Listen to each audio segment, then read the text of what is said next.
مرد کی پسلی سے عورت کو بنا کے اللہ تعالیٰ نے مرد کو اپنی اس حکمت کا اشارہ دیا کہ میں نے اس عورت کی تخلیق فرشتوں کی لائی ہوئی مٹی سے نہیں کی، میں نے اسے تمہارے جسم کے حصے سے اس لیے نکالا کہ عورت کا تقدس اور پردہ قائم رہے، فرشتوں کو بھی خبر نہ ہونے پائے کہ زمین کی لائی ہوئی کس مٹی سے عورت کی تخلیق ہوئی۔ عورت کے تقدس کی حق کو تو دیکھیے کہ فرشتوں سے بھی اس کی بناوٹ کا پردہ لازمی قرار دیا گیا، اور پہلی عورت اس مرد کی پسلی سے نکلی اس کی وہ منکوحہ کہلائی۔ اب بات آتی ہے پسلی کی۔ عورت پسلی سے کیوں نکلی؟ کیا ٹیڑھا پن وہی سے ملا؟ نہیں، یہاں بھی حکمت سے خالی بات نہیں۔ انسانی جسم میں دل اور بہت سے نازک حصے پسلی کے پیچھے چھپے ہوئے ہیں، پسلی ایک ڈال ہے۔ ان نازک حصوں کے لیے تو اللہ پاک نے عورت کو پسلی سے نکال کے یہ نہیں بتایا کہ عورت میں ٹیڑھا پن ہے، بلکہ اس عورت کو پسلے کی تخلیق کر کے یہ بات سمجھا دی کہ عورت وقت پڑنے پر ڈھال بھی بن سکتی ہے۔ نور پاک صلی اللہ علیہ وسلم فرماتے ہیں کہ ایک شخص حاضر ہوا اور عرض کرنے لگا، یا رسول اللہ صلی اللہ علیہ وآلہ وسلم، کوئی ایسا مومن بھی ہے جو جہنم میں رہے گا؟ حضور پاک صلی اللہ علیہ وسلم فرمانے لگے، ہاں، ایک شخص ایسا ہوگا جو جہنم کی گہرائی میں 1000 سال رہے گا اور مسلسل اونچی آواز میں پکارتا رہے گا، یا حنان یا منان۔ ایک دن اس قدر اونچی آواز، بلند آواز سے یہ حنان یا منان کہے گا کہ جبرائیل علیہ السلام جہنم کے قریب سے گزرتے ہوئے اسے سن لیں گے۔ حضرت جبرائیل علیہ السلام حیران ہوں گے کہ یہ کیسی عجیب بات ہے کہ کوئی مسلسل یا حنان یا منان پکار رہا ہے۔ حضرت جبرائیل علیہ السلام عرش کے سامنے حاضر ہوں گے اور سر سجدے میں رکھ کے خدا کی تسبیح بیان کریں گے۔ اللہ فرمائے گا، اے جبرائیل علیہ السلام سر اٹھاؤ۔ جیسی حضرت جبرائیل علیہ السلام سر اٹھائیں گے تو اللہ فرمائے گا، بتاؤ جبرائیل علیہ السلام، کیا عجیب دیکھا آج تم نے؟ حضرت جبرائیل علیہ السلام عرض کریں گے، اے ہمارے رب، میں جہنم سے گزر رہا تھا تو کوئی پکار رہا تھا یا حنان یا منان۔ اللہ فرمائے گا، اے جبرائیل علیہ السلام، جہنم کے داروغہ کے پاس جاؤ، اسے کہو کہ جو بندہ یا حنان یا منان کی صدا لگا رہا ہے اسے جہنم سے نکال کر تمہارے حوالے کر دے، پھر اسے میرے پاس لے آؤ۔ حضرت جبرائیل علیہ السلام جہنم کے دروازے پر تشریف لے جائیں گے، دروازے پر دستک دیں گے، داروغہ باہر آئیں گے۔ حضرت جبرائیل علیہ السلام انہیں اللہ پاک کا حکم سنائیں گے، حکم سن کر داروغہ جہنم کے اندر جائیں گے۔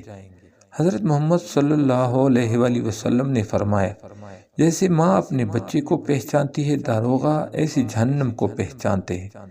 اس کے باوجود آپ یا حنان یا منان کہنے والے شخص کو تلاش نہیں کر پائیں گے۔ باہر تشریف لائیں گے، حضرت جبرائیل علیہ السلام سے عرض کریں گے، اے جبرائیل، جہنم نے گہرا سانس لیا ہے، اس لیے کون سی چیز پتھر ہے اور کون سی چیز لوہا ہے اور کون انسان ہے، اس کی پہچان نہیں ہو رہی۔ حضرت جبرائیل علیہ السلام پھر اللہ کی بارگاہ میں سجدہ کریں گے، جبرائیل سر اٹھاؤ، تم یہاں یا حنان یا منان کہنے والے کو کیوں نہیں لائے؟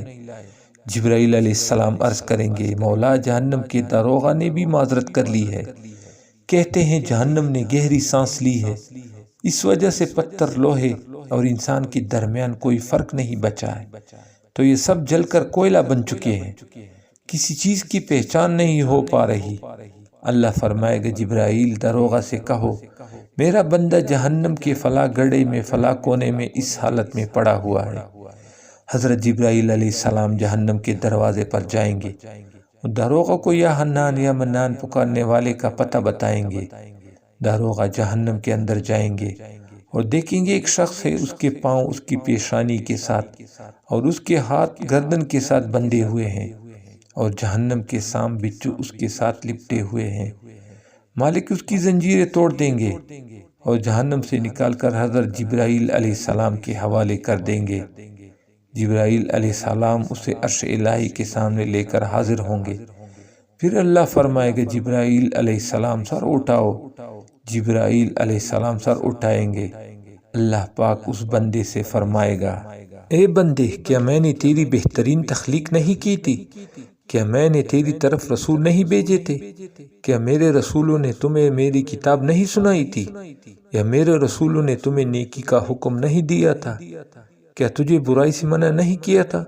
وہ بندہ ساری باتوں کو مانے گا، اقرار کرے گا، یا اللہ تو نے میری بہت اعلیٰ تخلیق فرمائی، تیرے رسول بھی تشریف لائے اور انہوں نے تیرے احکام بھی سنائے۔ اللہ پاک فرمائے گا فلاں فلاں گناہ کیوں کیا؟ وہ عرض کرے گا یا اللہ میں نے اپنی جان پر ظلم کیا جس کی سزا میں مجھے جہنم میں ڈال دیا گیا۔ اے اللہ اس کے باوجود میری امید نہیں ٹوٹی، مجھے تیری رحمت سے امید تھی، میں یا حنان یا منان پکارتا رہا، مولا تو نے مجھے اپنے فضل سے جہنم سے نکالا ہے، یا اللہ مجھ پر رحم فرما۔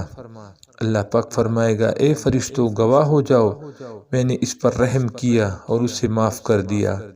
ناظرین آئیے اپنا اپنا محاسبہ کریں کہ میں اپنے ایمان کا حساب کر سکتا ہوں۔ اپنی اپنی گریبانوں میں نظر ڈالیں، کوئی ایسی خوبی جس پر ہمیں یقین ہو کہ ہمیں دوزخ میں نہیں ڈالا جائے گا۔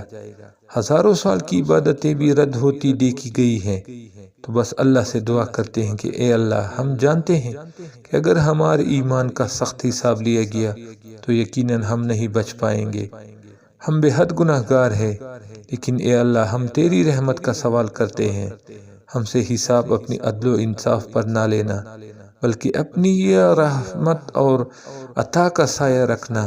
اے اللہ پاک ہماری دعا کو قبول فرما۔ قیامت کے دن جب لوگوں کے ایمان کا حساب و کتاب ہو رہا ہوگا، پر کچھ لوگ ایسے ہوں گے جس کو اللہ تعالیٰ بغیر حساب کی جہنم میں بیچ دے گا۔ صحابہ کرام رضوان اللہ علیہم اجمعین نے عرض کی یا رسول اللہ صلی اللہ علیہ وآلہ وسلم وہ کون سے لوگ ہوں گے؟ نبی کریم صلی اللہ علیہ وآلہ وسلم نے فرمایا ظالم حکمران، وہ تاجر جو جھوٹ بولتا ہو، اور وہ بوڑھا شخص جو زنا کرتا ہو۔ اللہ پاک ہم سب کو نیک عمل کرنے کی توفیق عطا فرمائے، آمین ثم آمین۔